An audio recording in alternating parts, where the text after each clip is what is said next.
Hey Ugandans, I'm Lieutenant Colonel Dewa Kiki, the Deputy Defense Spokesperson and actually the Deputy Spokesperson for the Uganda People's Defense Forces. I was hosted on Alternative Digital. I encourage all Ugandans that this is the way to go. Always watch, participate, give your views and ask questions on Alternative Digital. Digital, the way to go.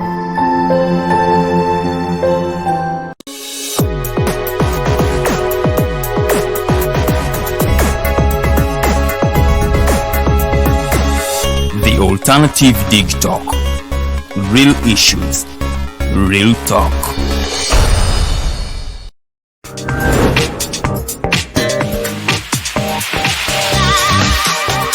Good evening, it's your girl Teddy Teangel back here on the Snap Talk. Yes, you're welcome, all of you that are there and you're watching. We welcome you all, you're welcome here on the Alternative Dig Talk, real issues, real talk. One night, we never take this for granted that every time you are waiting onto the Snap Talk to jenga to our issues that are happening, we discuss topics, we take it like at heart. We are very, very grateful for each one of you that is there and you're watching. Call a friend, tell a friend to tell a friend. Tell them that Snap Talk esimbude etandise balemeko missing out, because as you know we started a very interesting topic which is depression, and many people have been out there and they don't know that they're depressed. Nera yo tugera kwa tunuzamu tochingera bulijjo twali tukola our series I think weeks back. Era nga tukyagenda maaso nno ddala nnyo njaga bajjukiza nti gwagala otufuna gwe nalingo wadde ogamba abantu mafuna nti bannaye we're not on these usual televisions. Tetuli kutiliza bulijjo, tuli ku social media whereby you find our page. It's the Alternative Uganda ku Facebook. We are always live, by the way. And then the Alternative Uganda ku YouTube, the Alternative Uganda Twitter, and then the Alternative Uganda on Instagram.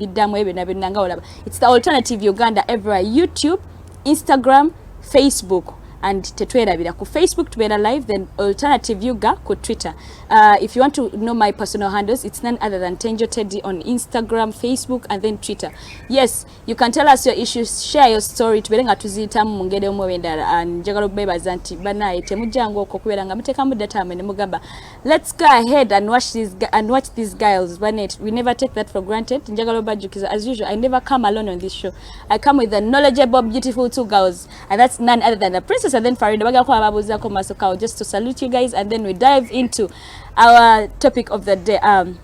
As you know, weeks back we started our topic of depression, where we looked at the solutions, we looked at the causes, the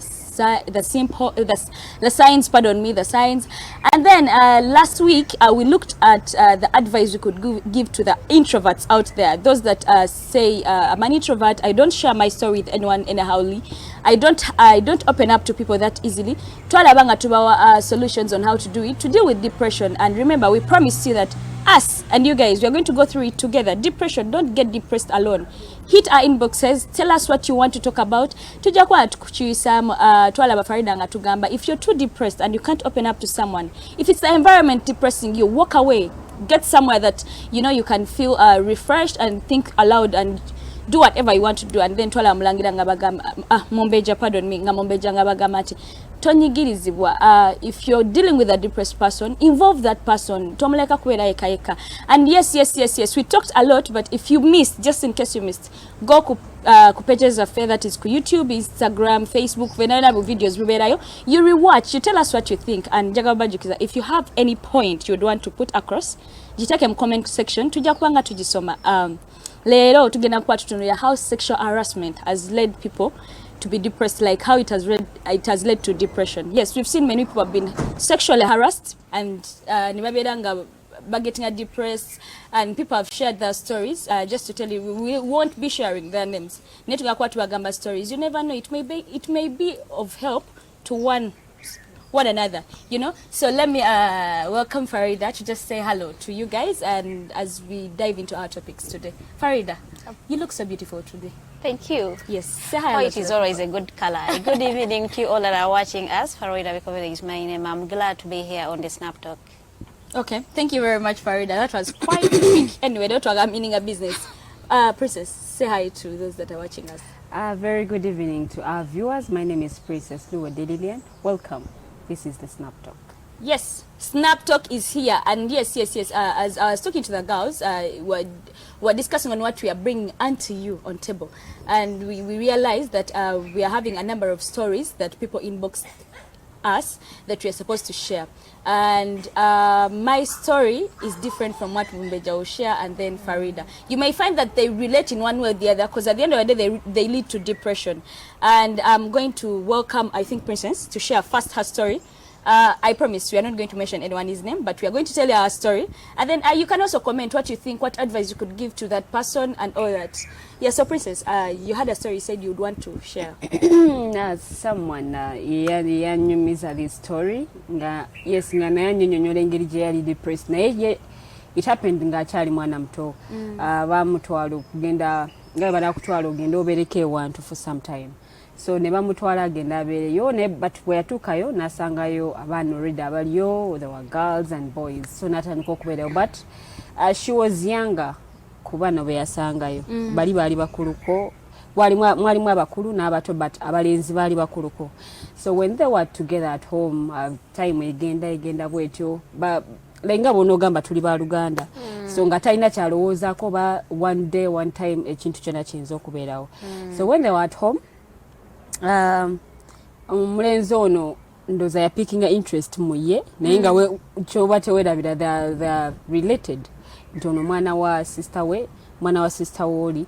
So naye nga bamulese waka, yes, bamulese waka abeerewo for nga bonogamba bakulese omulireoko. Yeah, so bwamaliriza ndoza na picking interest mu ye, namaliriza nga anyway kanjite rape because omuwala ye teyakkiriza, yali tayagala. So bwe kyamutuukako n'awulira nga yeekyayi, and teyasobola ku opening up kwogera because this guy mbu yamutiisatiisa n'amugamba ne bw'onooyogera don't forget nti wano wendi waffe gwe si wammwe. Yes, so kye kyamutuukako n'asirika n'akikuma at heart.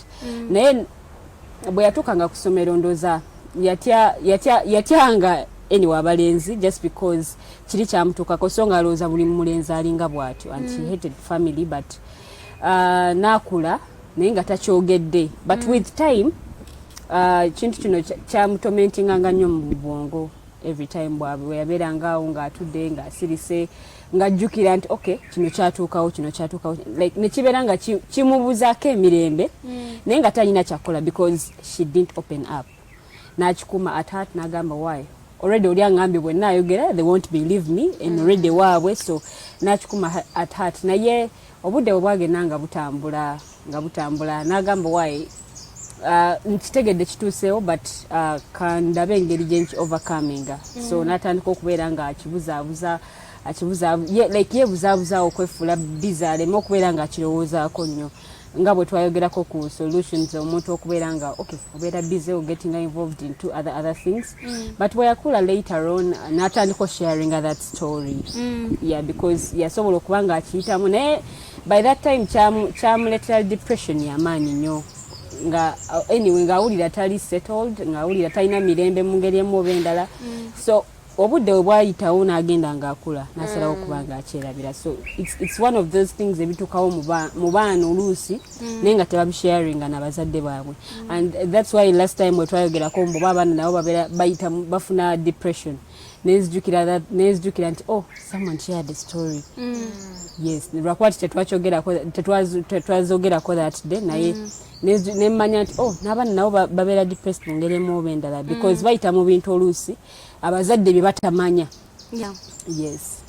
So what were the repercussions? Did she get pregnant? No, did she get infected with anything, any disease? Yali mwana muto naye mukama yamuyamba. Do they still connect with this cousin that raped her?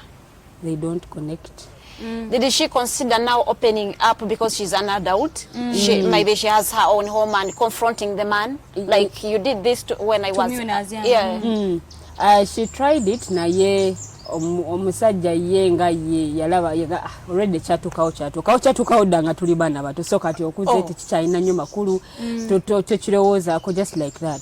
Naye nga sigamba nti oba bali so close oba boogera nnyo nga bwe kyali. You see, rape in your childhood affects you when you grow up. Is she married? because that is how people are missing out on she's not marriage. married. Right. Actually, They tend to hate men. Chembadde sogedde bwe yatuuka ku ssomero yatuuka n'akyusa njita character oba neeyisaayi nga yeeyisanga mulenzi. Batomboyi betuwulira. Nga tomboyi yennyini nnyini nga yeeyisiza ddala ng'omulenzi ennyambala ye enkola gy'akolamu ebintu ng'alinga mulenzi yennyini nnyini okiwulidde. So naye essaawa zino si mufumbo. Is it because of what happened to her mu buto oba just tayagala wa omusajja gwatanafuna? Ready for marriage. I think I'm hoping, you know, when I was growing up, my mom but yatuuka n'akyuka neeyisa yagidropinga because yamala n'akkiriza nti okay kiri kyatuukawo ne bwe naakola ntya sisobola kikyusa. So nina okuddamu neneetereza because ekyamutwala okutandika okweyisa mbu nga tomboy lwansonga nti yali arapingiddwa. Yes, nga mwana muto. Nagamba kale kambajjeko ekibalowooza nti ndi mukyala neeyisenga neeyisenga bo kale rape bagende barapinga abalanse nakifuna lumu tekidda wange. Anyway, that's a sad story because I remember when I was growing up, my mom used to tell me, my mom actually told me ebintu ye yakola ebintu byati bibiri, rape n'omusota. So yantekamu the same trauma nga nti ebintu bibiri, rape na musota. So I can imagine how biyenje. Surprising, I can hear because the change is a rat in the chair. Ne rep no musota bencha sinzo kutia. And men out there, it's a shout out, you know. I know rep could be a spirit sometimes, and then sometimes it could be lack of brains. I would say it. Sometimes you lack brains when you're doing this. And certain times drugs. Certain times there are drugs. And I'm kindly asking men out there, no matter if you're going to rape someone, so them, if it was your kid or if it was your sister or your mom, how would you feel if you are raped? But no, it's just a kind request. Men out there, like raping, do you know? Yeah, yes. Naye ze lwaki nkiwakanya. Tujja kyogerako mu relationship. Why omusajja can't function? Nga tayagala. Not you anyway. A guy can function nga tayagala. Era kukiveeko. Anyway, men out there, on a serious note, please, if it's the drugs that make you do things, we're not regretting it later. Because I know namwe mtuke ne mtulamu ne mchilobozama. Bambi tembikola, like, it's so tormenting to rape one's daughter. Like, no raping omwana wa muno, nabera nakulanga another trauma, nakulanga tayagala basajja, nakulanga tayagala kuma. It's very tormenting. Men, at least take out of groups as sensitizing abasajja on how to, you know, to act. If your urge has risen, genda bamalaje bali kukuba bera bagala. Hey, I'm not promoting prostitution or something, but rather than raping someone, go look for someone who really wants it, because it is really, really, really tormenting. Just a kabadde kaloozo kalunako. Lilian, thank you very much for your story. And I'm here wondering, what advice would we give to someone out there alokita in the same situation as oyo muntu yabizayi Lilian? Because I know she isn't the first person yachitamu about the last one chasembera kuye. I know you're out there and you're going through the same situation. Probably bakurapinze even yesterday, you are confused, you don't know what to do. But here we are going to give you solutions. It's never the end of it all. Even when they rape you and you get pregnant, it never ends. Even when you contract HIV, it's never the end. We can still go through it together. Farida, what advice would you give to someone who is out there and okay, you said they also rape the guys. Okay. Yes. He or she is traumatized about the rape that happened yesterday or the other week or the other month or the other year. What advice would you give to them? So you see, when you stimulate their hormones, omubiri reacting even when they do not want. Like, yes. No muchala gwe barapinze omubiri gumala ne reacting along the game. Like negudda mbeera gye baguteesemu. So yeah, because they say it hurts, rape hurts. It hurts mukutandika kubanga tebakutegese. But along the game omubiri gujira reactinga. So n'omusajja baba rapinga. Naye nga solution kijja sobola okuwa omuntu bwatyo nti ekisookera ddala. But step yonna okuhealinga okufuna obuyambi is opening up, because Ted, I may be with you here, you are going through certain things nga byesitamanyi. If you do not tell me, I will not know, or I will not help. Farida, there are some things you can't just open up. For sure, I may think Farida is so understanding. Like in Tandi Kanchanti, Farida, you know what? This and this happened. Like, Omani society sometimes that you understand. So if I'm that person, that they'll say atulimba era yego barepinga ye mulunje nnyo. Obana bambagamba era dda yambadde bubi atambula yambala bumpi atambula atula bubi atula ye tuteyo bichi. What advice would you give to that person? Nainga omuntu enyambala tesobola kumuyigambisa nti yabadde akigwana because ekyo kigenda eri basajja nti muyiga okwefuga. Nenze njagala okugamba Lilian ne Teangel nti if you need help you will have to open up because people will not be there and assume things that you have not told them. Like, I think that girl was raped. Do you look at the way she's walking? The way she might have been you're like, Jesus Christ. Gwe bakwata mbuto kyongereko ekyo. Really? Bayina entambula. Farida judging nakakeda. Advice. So I argue everyone to open up. Like you find someone gwe wesiga. Bwoba mu family yo ne mikwano jonga you do not trust anyone among them. Find a counselor. Genda mu ddwaliro. Genda mu ddwaliro. Babeerayo naawe. Omwana omuto babeera bamudifilinze. Omuntu omukulu baba bamurepinze. Yeah, true. So omwana omuto nze oba mwana muto ba muntu mukulu balemo batisa nze kyovola bangamba nnyo abazadde bwaba mwana nga bagenda mu defilingirewo nti omwana ono omuwadde environment enamuleetera okugamba mami anko oyo bwobeera agira bwati ambikola sikati bwoba toliiwo agira bwaba omwana otomuwadde environment ngwagwe kenyininyini omwana akutya then tagenda kwogera.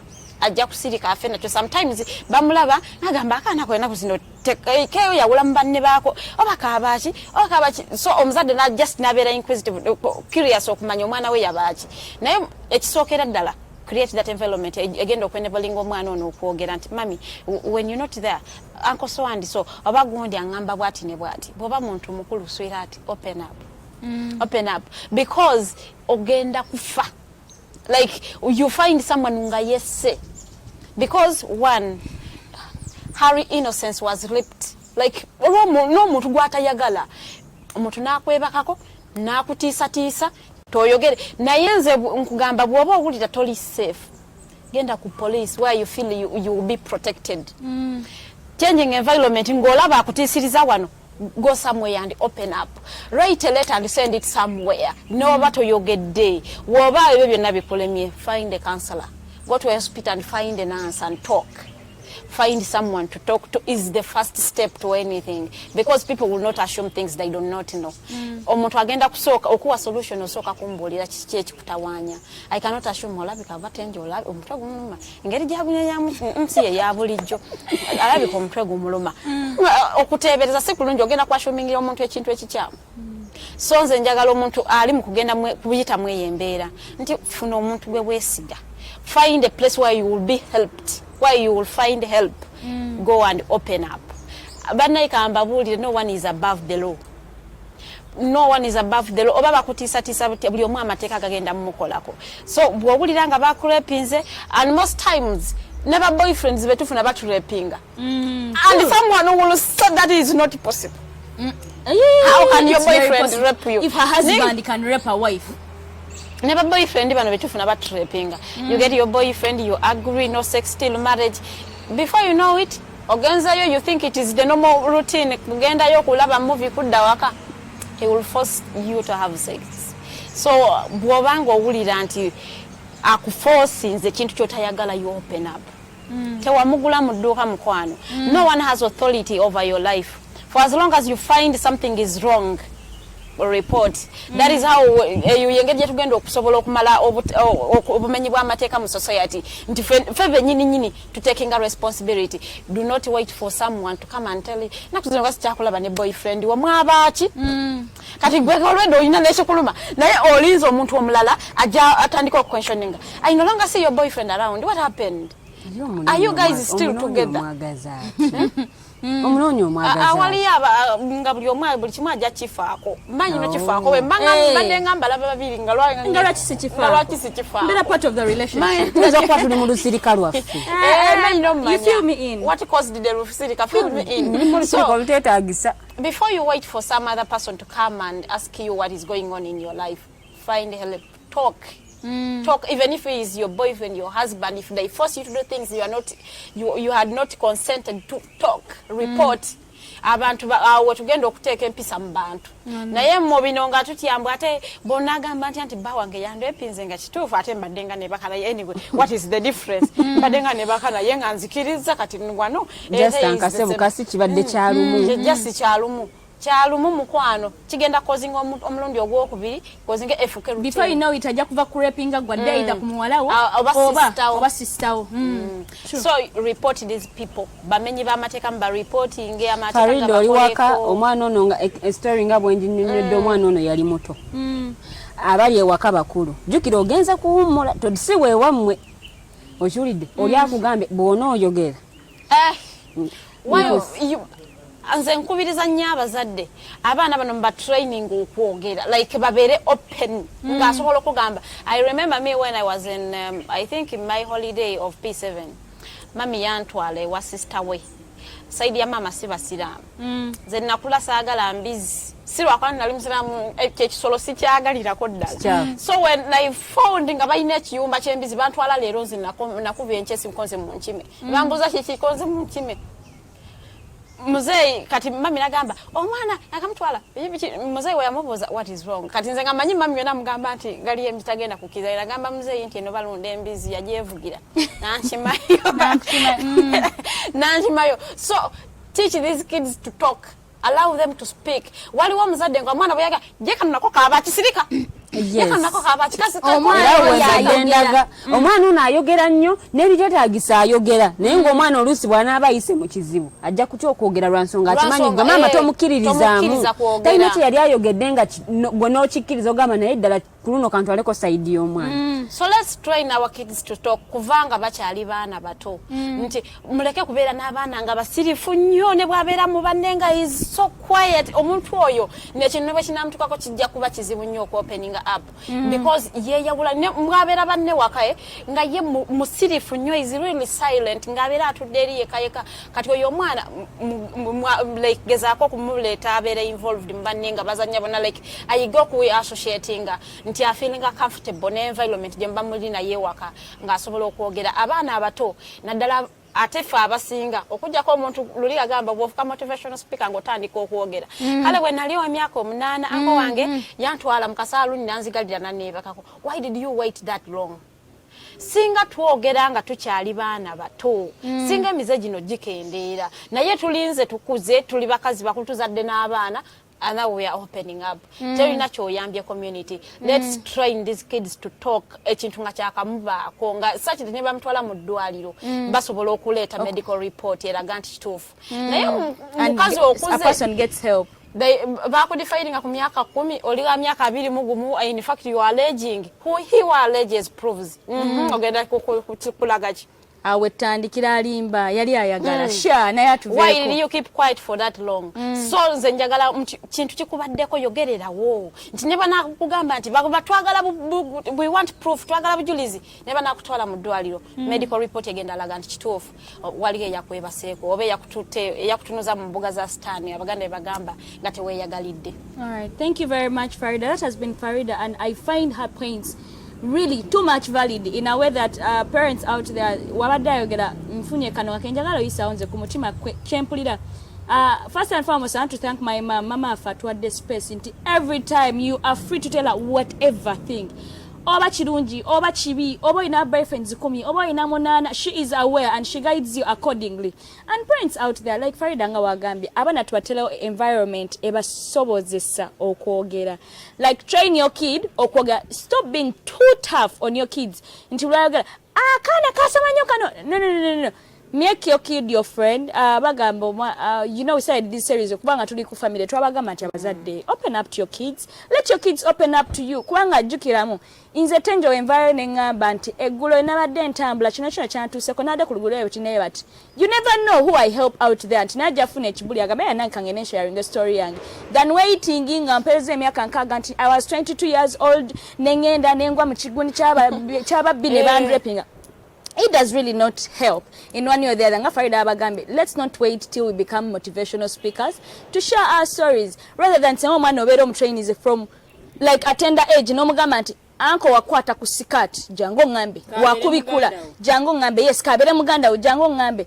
This kid is likely not to face such problems. Kubanga manyiti, this is this. Twekera ogamba mbu, mutu atenta andiko mugamba bino. Botandiko mugambe ebyo, wotabi mugamba, tewai no magena biga. Olitagenda bimugamba, jja bimugamba. I remember my mom was telling my young sister nga mugamba, mbu, wabera omusajja yenna akwata kunika yo munda, ngongamba. Have you had Tanya? And she's like, yes, mommy. So, of course, oyo mwana amanyiti kachine, wechibera, I have to tell my mom. So, parents out there, let's befriend our kids. Leka abere mikwano jaffe. Abambagamba nzo mwana nga akyali na mwana muto. Ali mu kibiina kya kuno oba kya kusatu nga ntandika omugamba mbono bwakwata kunika yo gendo jango ngambi. Bwe buzibu ate bwe tufunye ebiseera ebisinga. N'abazadde bennyini ebintu nga bino tasobola gamba mwana we oba abamu batya oba bamu balina n'ensonyi otulidde. Nga tasobola mugamba nti ekintu nga kino bwe kitende kiba kituuseewo. Ojjanga n'ontegeeza. Omwana ne kimutuukako. Anyway, Mombeja, so you gave us your story. I'm suspecting there are those solutions well moto ya sharing a story or inacho wa mugamba. You know what, you can do this and this. So what advice would you give to the same person going through the same situation you're sharing it? Sigenda kwa ukana nnyo na mchala Farida bwayogedde nagamba nti opening up kiyamba konyo, but ebiseera ebisinga bw'obanga oli mwana muto nekintu ngekyo nekikutuukako ekisooka okujja mu bwongo obwo oluusi oyinza ogamba ongede wa maama naye bw'oweesanga nga maama wo mukambwe awo ng'osirika. Jjukira bakututte mu family ng'ono bwe yali bamututte mu family si yaabwe but basanzeeyo eri ye family yaabwe. So oli amugambe bw'onaayogera n'ogeza n'oyogera either nja kukuba oba nja kukola bwenti ne bwenti like naamutiisatiisa. So omwana oli n'abeera n'okukyoko kwennyini neera bwe naayogerera bajja kukola bwe bati ne bwe bati. So ebiseera ebisinga omwana oyo omuntu gw'abayinza okuddukira akayinza okubeera muzadde we, but abazadde bw'obanga towadde mwana wo kadde oba kubeera mukwano ogw'osuclose ekintu ne kimutuuka akayinza obutayogera. So ono ye yasalawo n'akyesigaliza paka bwe yakula n'amala okukula ate n'alyoka atandika okyogerako n'agamba kintu bwe kiti ne bwe kiti kyantukako ng'akyali mwana muto. But nze namugamba nti ebintu nga bino oluusi bwe biba nga bizze mu bulamu bwo si yenkomerero y'ensi. Because bw'olaba nti ye akugamba nti yatuuka mu ssomero n'akyusa enneeyisa ye n'agamba okweyisa omuwala kiyinza okuba kyekyanviirako okuba nti bankwata kanneeyise ng'omulenzi. Did it help? If it did, she wouldn't be narrating the story. But it actually didn't help her. It did, yes. It didn't. Kubanga chikyamutamentinga tekyamuyamba nti yatuuka n'ekiseera n'alaba nga kyakula tekikyagaza. N'agamba kati kanziremu neeyisize ddala ng'omuwala. Naddayo butongo mwala. Naddayo ku original setting. Oluusi bwe buzibu bwe tusanga nti bwe wamanga bwe ne muzaddewo temuli so close. Oluusi ebintu ebimu bikulemerera okwogerako because ogamba kati ngenda gamba mbanga sobola gamba muzadde wange ngenda gamba. So abamu yensonga lwaki asirika n'akikuuma for some good time. But let me ask you, Lilian, bwe wali wakati w'emyaka 8 n'omwenda ani yali asinga okuba mukwano gwo?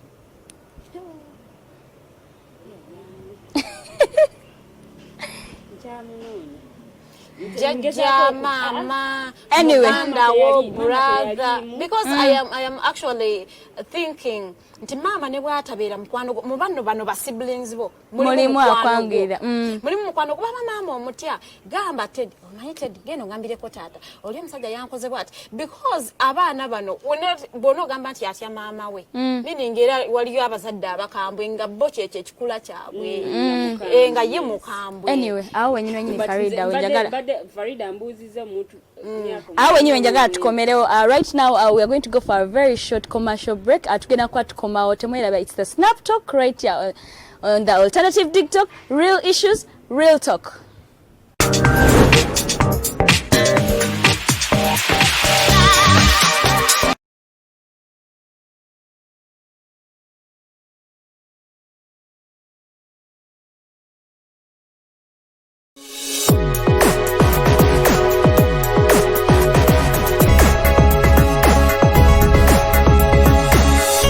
Alternative TikTok. Real issues, real talk.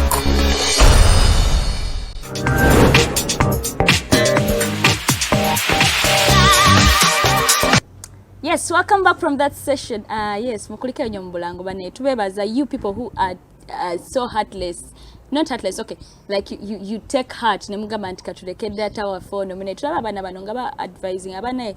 We pray on our only prayer is that we reach someone out there and stories of the sharing over advice that ogerano zikuyamba in one or the other. And yes, it's still the Snap Talk and Jago Bajuk Santebera bully Ramukaga from 6 to 7 every Saturday 6 to 7. Just book it. Any plot you have. Anyway, it's just encouraging to see you there, watch, and neighbors are whenever you're commenting, and our comments is really flowing, and I really never take that for granted. Yes, the Alternative TikTok, we advertise with different companies, so we are going to call it into tukaisewo in one or the other. Tukakuwa all our shows, kalango chi, tuka filming, tuka editing, tukola everything. So if you have an academic event, someone to cover it for you, wait for the Alternative TikTok. Wanoka we took our prices by the ngazili favorable. Yes, so inamukolo gwe agalo covering away to Lee. So if you want to work with us in one or the other, be it an advert, be it an event, be it whatever, hit our inbox tugambe gwe chwandiyagadde tukolere bagenda kwa kudam in less than a second. Wobato sobodde, you can go on my personal social media platforms Tenjo Teddy and ask me Tenjo, I would like to connect with the Alternative in this way, and njakwa mkulinkinga in one way or the other. Yes, we tugende dembulango. Mumbeja had been asked a question which was where are myaka 8 to 10 who was her closest personnel, like mo family. Was it her mom? Was it her grandmother? Was it her sibling? Who was she? And Mumbeja, yes, I want you to take it on from right there. Nchajukira mbadde nchajukira nakati nchajukira wayajani sinza kulimba, but for my mom no, awonja kuba nkulimba. Nagamba nti mami yali best friend oba yali close friend at that time nja kuba nkulimbe. Bwena kugamba nti it's my big sister nja kuba nkulimbe. So nchamunoonya. Farida, who was your closest? Kusomero naina mbade manyo obuuzi amu family waka. Yeah, no, there's that person who is confined in Gori 8. Because me, if I'm to recall, it was my mom all through. It has always been my mom all through. Farida, who was yours? It has always been my dad. Yali kusomero. Yeah, it's cool. It's cool. Yali kusomero bali bamuyita Mutoni Asha.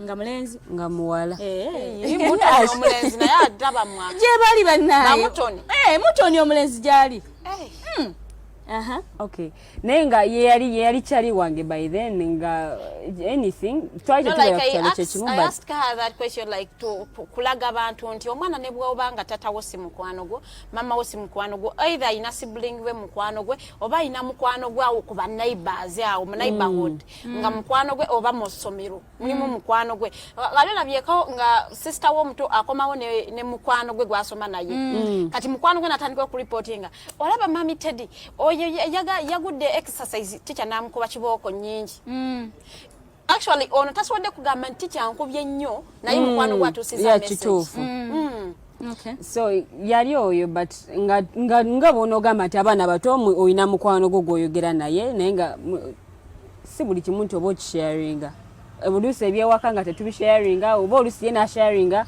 oba olusi nange ne sharinga once in a while, but it's not into every day twatulanga ne twogera kino na kino was okubera ne mikwano emingi mukwano gango olina okumanya ekinfaako kuva waka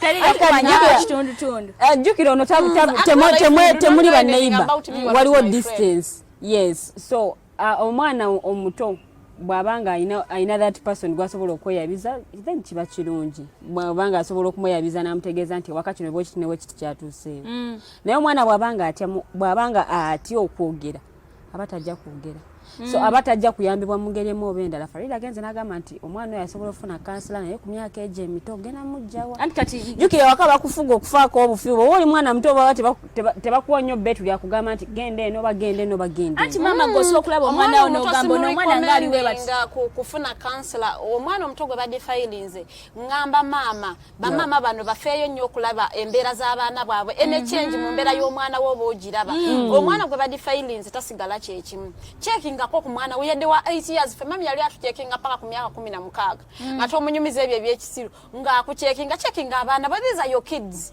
si baana ba mulirwa nabo ate nekirala abazadde tuyige ani gwe trustinga n'omwana waffe si buli wa kikacho mbwo omwana wo mbugende umulireyo abamu abatamanyi jukira Farida tukuze tuli ba nze nawe tuli ba Luganda okuze nzadde nawe uzadde okiwulidde nengamba mwana nge genda omulireke ewani ewa aba mama right genda omulireke ewa mama wo neza twakula tubayita ba mama nange bwe manyi babayita ba mama lwakwa mu luzungu ndoza abeera anti nti genda omulireke ewani ewa mama wo nze simanyi baana bo ngeri gye bakola ki ngeri gye beeyisaamu omwana agenza okudda ngambye eti munnange nabeyatomwayo genda ekwana tumanyi baana bo oli we beeyisa so in the first place why you let your kid go okuwummula kugenda kumanya abantu be background check is always important abaana boli josindika bali mu myaka emeka basobola okunyigiriza ono wo gwosindiseeyo bwe baba musinga obukulu omwana wo mukuume omuntu yeka gwosobola okutrustinga n'omwana wo ye mama we gwe mama bamuzala usanga ne taata naye ne batata bambeewunza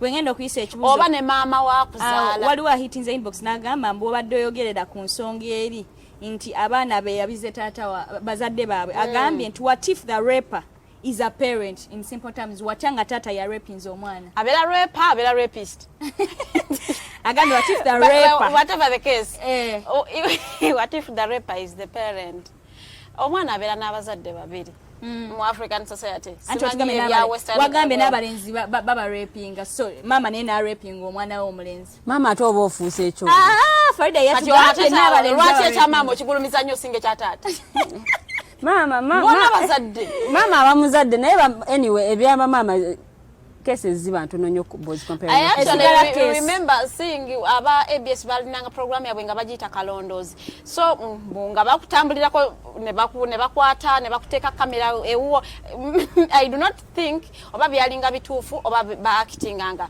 but me I do not care naye nga kyenjagala okujjamu ye information gye bajjangayo ne bagiraga abantu so omusajja ono yali ayagala abawala abe bombi bawala babiri ng'abeera nabe waka mama abwe taliiwo naye nga bombi abeebakako but yali tabalwepinga yali ng'ajja n'abalimbalimba omuto gwe yasembayo okwebaka naye ng'amugamba kalombolombo kaffe wano nze alina okusookerako nfune obugaga twagala tubeere bagagga ono taata njagala twagala tuvuge emmotoka ennene kati nno ekyo bwe kirina okubeera nze alina okusookako wali webaseeko n'omulenzi nedda nze alina okusookerako then neofuna omulenzi omulala yenna tubeere bagagga naye nga byonna byonna yali alimbalimba nga yakikola gumu yakikolanga si gumu mirundi mingi abaana ne batandika okwewalana nga beerabanga bakazi bajja naye nga taata ye cause kyokka nga bonna taata waabwe naye nga abaana baali different moms kati nze neebuuza how on earth can a man find their daughter attractive like sexually attractive. Those cases have happened a lot. I remember I shared a story of my friend who said she was raped by her own dad. Those things have happened. That's why most times taata ntagenda defininga mwana we nga mwana muto agenda rapinga muntu mukulu basobola okurapinga oyinza besaawa eno nze bwe ngambira omuntu rape omuntu asooka kusaba n'ogaana n'akozesa force. Sometimes tebasaba jabuzi n'akozesa force. Mukakanye omugambe no like Farida, as you find njaga kumubya zokubba nga ine mundu akusonze mundu akugambye weyambula jukira gundi ya chidawali. Kana toyo omubya zo kurepinga mukono ne bwono reporting akizibu nnyo omu finding out story ya chidawali me yaja busoka na abe bigere. Ene Farida so advising us the katene genda. Actually rapist gosobola osaba soka kanabeke ebigere byange bigenda kudugaza amasuuka asoke nabeke ebigero ya na aba muguminkiza Achobera mukakanyiza nomugamba kakati omanyi kye kiri as you buying time actually we can do it ngafena tukyagadde abamu bagenda kufolenga for the trap omwana manye nti omukola ki omutrickinga akozese force naye bwaba falling for your trap funa ekintu kyonna ekigira attracting attention yewe wabweru oba oyina essimu yo at least kubira omuntu ogireka awo bwe naayitamu n'akuwulira ganongo owoggana ajja kujja.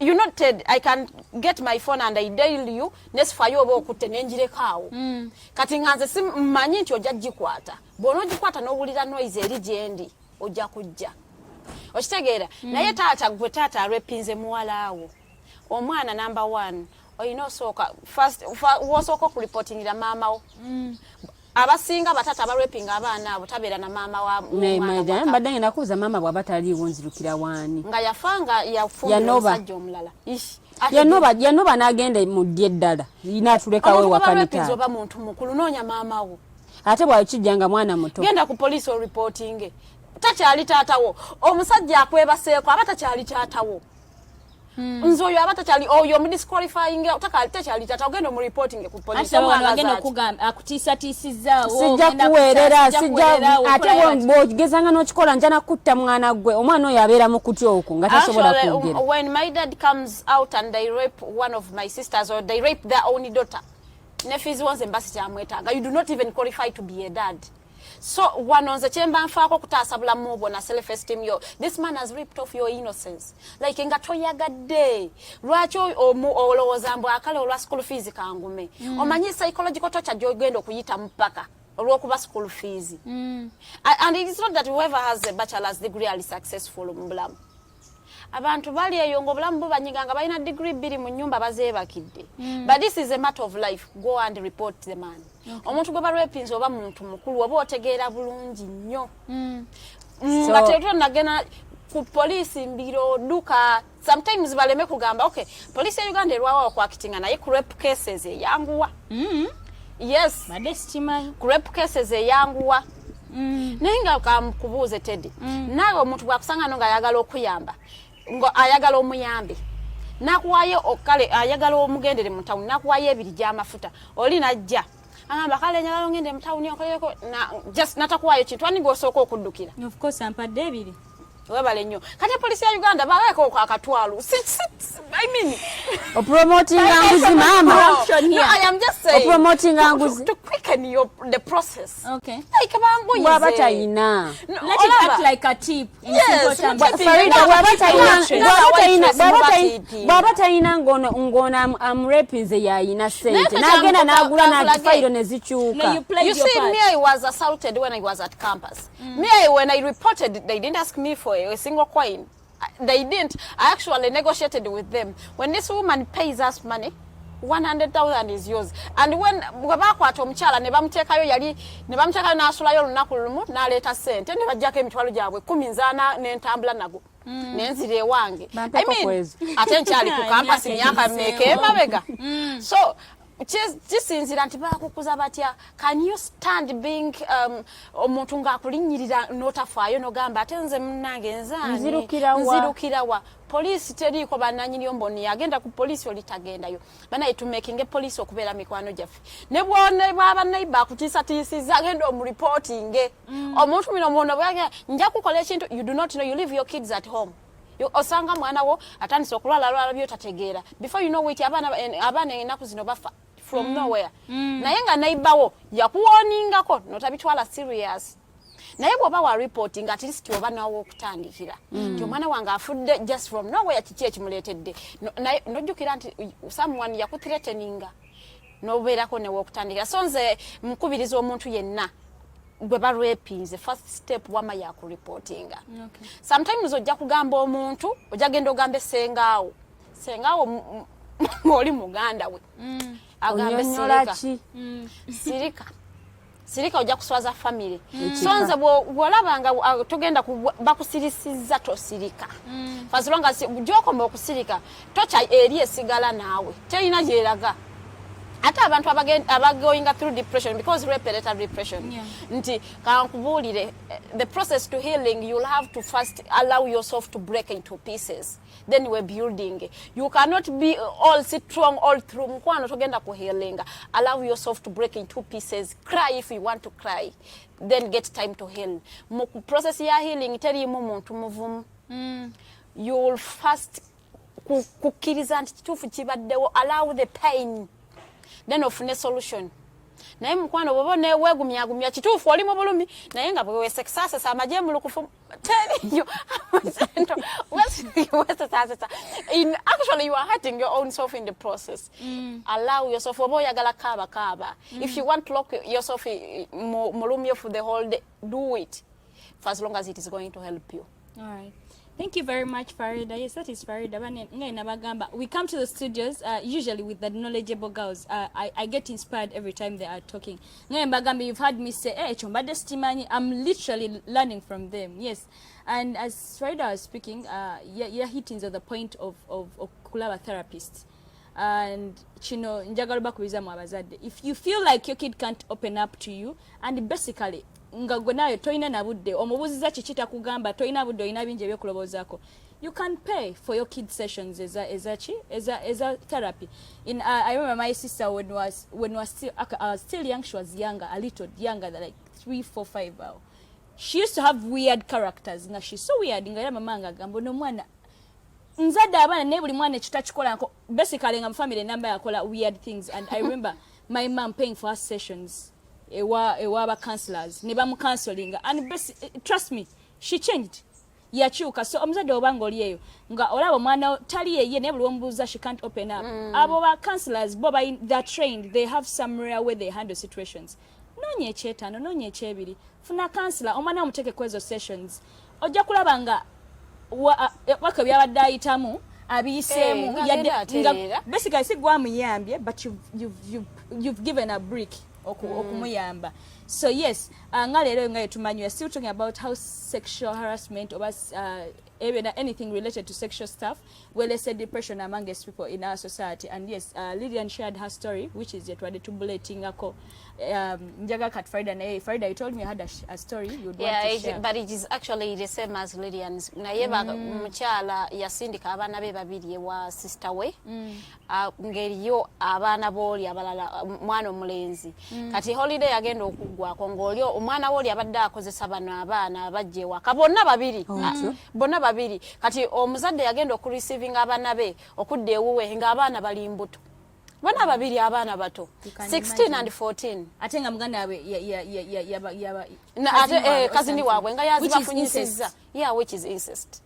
Ndoza mulaba. Anyways, no story to sharing just for kati ngomukazi agamba nkolechi should I opt for abortion abana mbakoze bajemu embuto bwe nabaleka ne bazaala olonga yene muganda we bakyakolagana yagamba atya n'okumuconfrontinga amugambe ki lwaki enembera yagireka nebeerawo n'atamugamba kamba buli oba naye teyamanya anything that concerns feelings you can see you can see it like nti waliwo change y'abaana bano naye sometimes abazadde tubeera too busy for our kids. Anti nange kyembadde ngenda okugamba nti oba teyamanya ng'ono omukyala abeera busy omukyala akeera ku makya agenda okunoonya ssente abaana babeere bulungi nga tamanyi kigenda maaso waka nti gy'oyagala okusindika abaana abo okozeyo background check muganda wo gy'oyagala abaana bo bagende abeerawo ewaka sawa meka bwaja kuba mukozi akeera ku 12 kuvaaka yekomerawo 3 ng'akooyaawo yaba agenda kulya sapa kunaaba kwebaka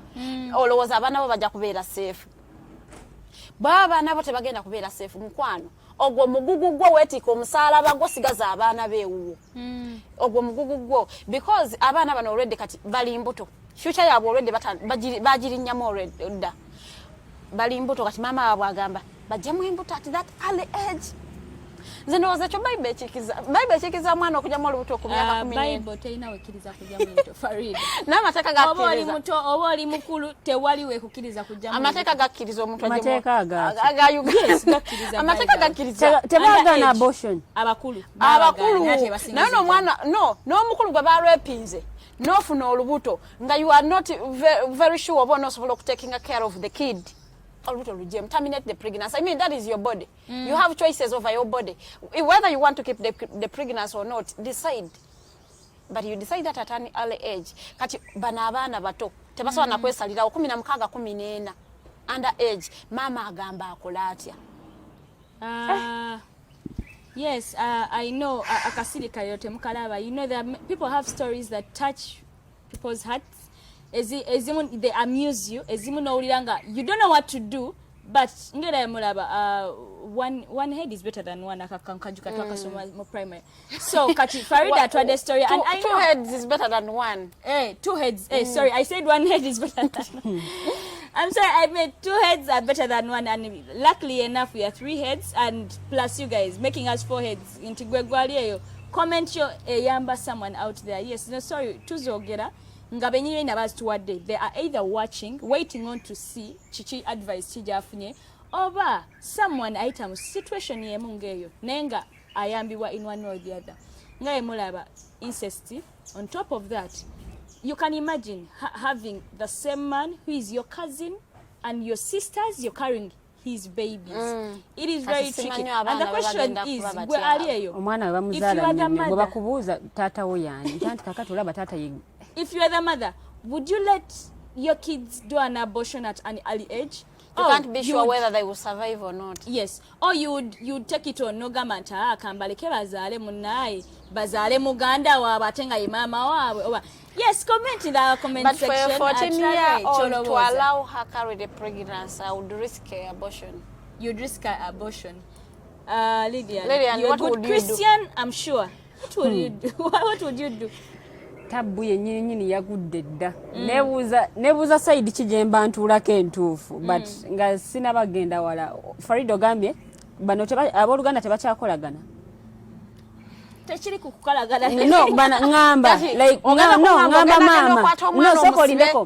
Bano ba mama baba abaana tebakyakolagana. No, bayo boogera. So basoke batule ku meza emu. Basoke boogere banonye solution. Olubuto bwerukula. Basoke batule bebe nabe nanga tunabagenda wala. Basoke batule ku meza emu. Kubanga ojja kugamba ojjemu zino embuto ng'oli mama yalaba nti tsoke. Lilian, tugamenti batudde. Oke ku baana abange. Bwe buzibu obuliwo. Lilian, tugamenti batudde ku meza. Banonya solution ebabuze. Which solution would you give to them? Which advice would you give to them? Because actually, solution number 1, kukwata oli omulenzi ne muteekayo munda. Mukomera. Okuteeka omulenzi mukomera kigenda solving ati.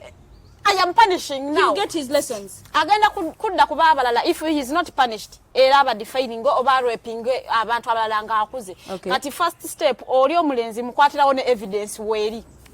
Munda muteke mukomera bana abange so decision yange gwe owazaale omwana talina magezi toyina na kyompa ku bana abange you do not have any way to decide on what I have.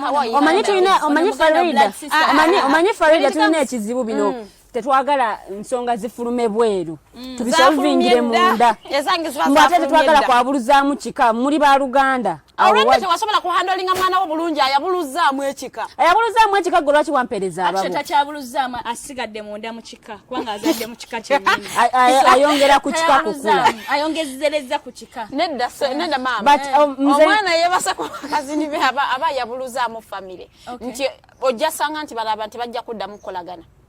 But what I want to say is, mama woli yazaala omwana n'alemererwa omukuza obulungi. You do not have any say on what decisions I'm going to take on my daughters. Naye gwe ng'omwo ndabirawo ku gate yo nga ndeesa. Awo ojja genda okwesanga nga n'oli naye akugamba toyina ssemu bwe kituuka ku kwandolinga omwana wange. Yours committed a crime. Mine didn't. Yabakwata oba n'abaana bakkiriziganya.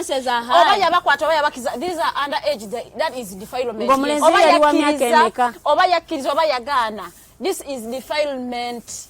Naye nze amagezi genyinza okuwa nga bamaze okwogera batudde ku meeza emu ne balaba ekyokola abaana bano bakyasoma waliwo future maaso ng'ogyeko bino nti bafunye embuto ndi mukkiriza eddiini sijja gyegaana nakulaba dda oli mukkiriza mulije very good Christian so tuwulira ku ssaawa eno kyetwetaaga sooka kujjamu bano abali munda so tutambuza obulamu nga tubuza maaso because bwe tunagamba nti bwe banaasigalawo ebizibi tibikule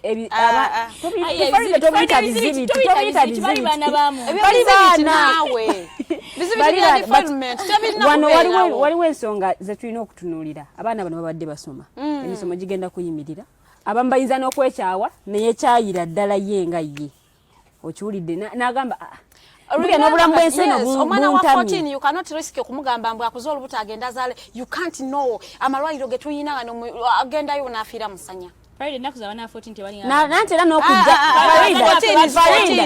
n'okujjamu kwennyini era asobola okufiira musanya tiristika mukama ajja tutegeera nti nali ntaasa ebintu bibiri ntaasa future n'obulamu future n'obulamu tumale twenenye ate asonyiwa mukama gwensinza kyetwetaaga nga bwenjogedde okujjamu bano abaliwo bwe tumala tuddeyo twenenye because already ekintu kibaddewo abaana bagenze eri ennabe egudde tetumanyi byatandika biti oba already baali balinamu akantu nga tebanaba nagenda tetumanyi naye baba balinamu akantu ate odda ku baana babiri mulundi gumu yali baddeko omwe 16 oli bwe yali tayagala n'akwata ono mumbejjanga owumbawumba osubire n'abatulabye olunaku olwaleero nze amagezi genyinza obubaka bwenyinza okuwunzika nabwo buli ku bazadde ebiseera ebisinga tubeere basaale nnyo bwe kituuka mu kuza abaana baffe ojja gamba nti omwana kamuweereze wagundi awummulireyo naye nga naye wagundi gy'omuweereza tomanyi kiriyo oli akenda ku makya asiiba akola gw'ojja kulowooza mu bano bajja kubeeramu n'ak'obuntu mbw nti olw'okuba baaluganda ono ne gundi baaluganda naye tabbu bw'enaaba egudde eky'abooluganda kigenda kuvaawo bajja kutandika okwetunulira ng'ono mulabe wa gundi oli ng'agamba bano abaana for example bano abawala betusembyeyo okwogerako banaaba tebasomye kumalako oli ajja kuba ng'agamba gwe ensonga lwaki abaana bange bano tebamalako kusoma era abaana nawe banaaba bafunye obuzibu bwonna gwe ensonga lwaki abaana bange tebakola bwe bati ne bwe bati so abazadde babeere basaale nnyo bwekituukako okukuza abaana bwe kiba kyetaagisa omwana okutambula naye ku mugugu gutambula naye okwewala ebinaddirira mu maaso otandika okunenya abantu nti nze kale otandika okukolimira abantu nti nze gundi yattira abaana bange future ye ababe basoma yes nze bwe bubaka bwenyinza okubawa naye mwebale nnyo mwena abatulabye Lilian Luwedde gemanya genkozesa ku Facebook, Twitter, Instagram, Snapchat, wadde simanyi kyebakolerayo kyamaanyi ne ku TikTok yosiriyo. That has been Princess Luwedde. Yes, Farida. Wana remarks zonga ngatuunza. Nze nga mpumbawumba njagala ogamba bataata ne bamaama balina abaana ewaka. Nti for as long as oyina abaana, ng'abaana bano balina different moms, batambulireko nnyo. Abaana abo incest nyingi. Different moms, different dads, abaana abo mbapeyingeko attention y'amaanyi. Sometimes abaana nga bazanyazanya bajja kola ebyo ebyekisiru ate tagenda vaayo kwogera.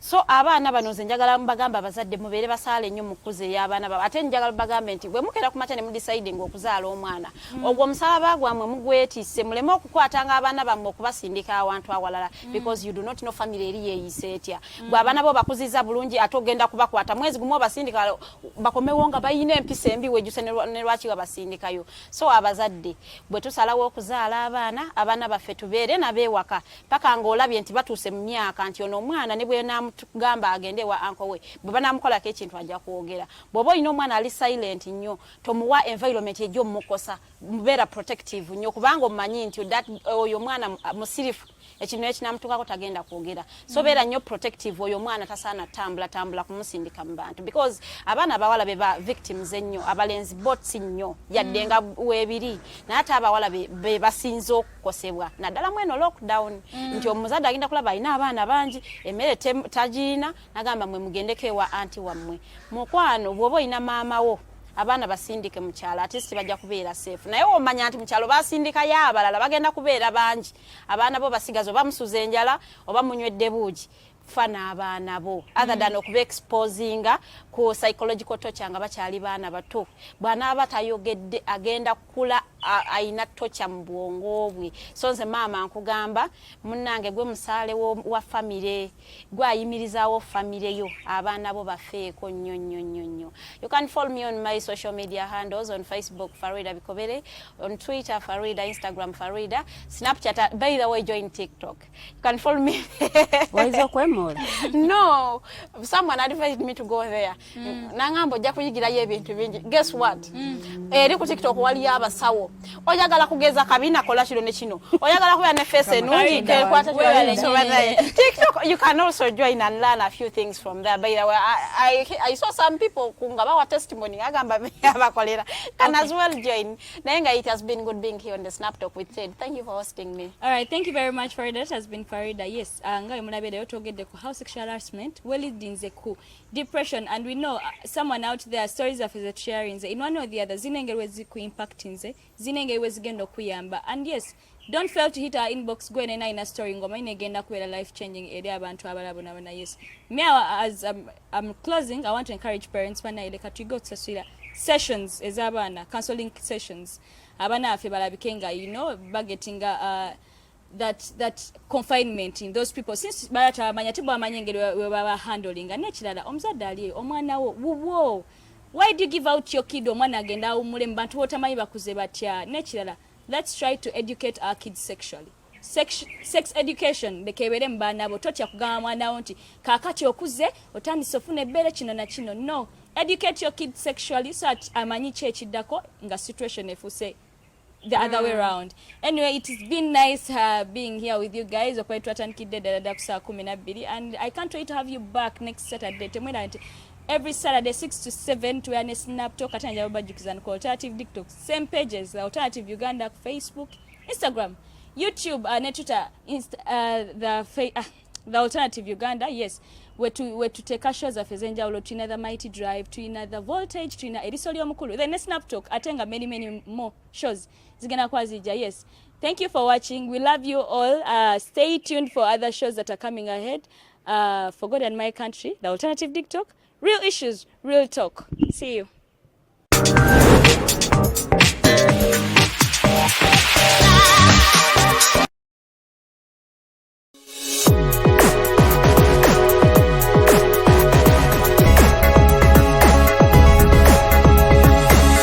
The Alternative TikTok.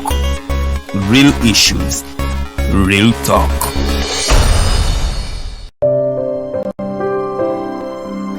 Hey Ugandans, I'm Lieutenant Colonel Dewa Kiki, the Deputy Defense Spokesperson and actually the Deputy Spokesperson for the Uganda People's Defense Forces.